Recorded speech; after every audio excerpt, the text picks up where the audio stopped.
Well everyone, today we have another recipe called pan grilled tuna sandwich. Now we are going to make the stuffing of the sandwich. Tuna, onion,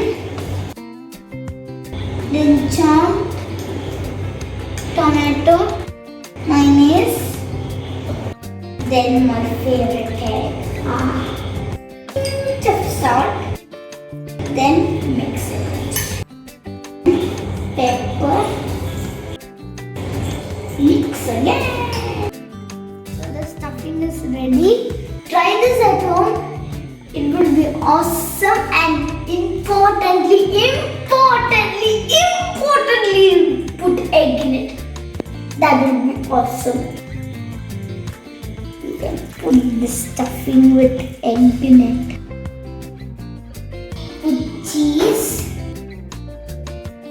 Now bread. Now we have to grill it in pan. That's why it's called grilled pan sandwich. Tuna sandwich.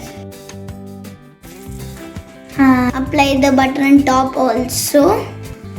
And we have to flip it over. Ooh. Wow, the sandwich is ready. I can see the egg in this sandwich. Awesome. We have to try this at home.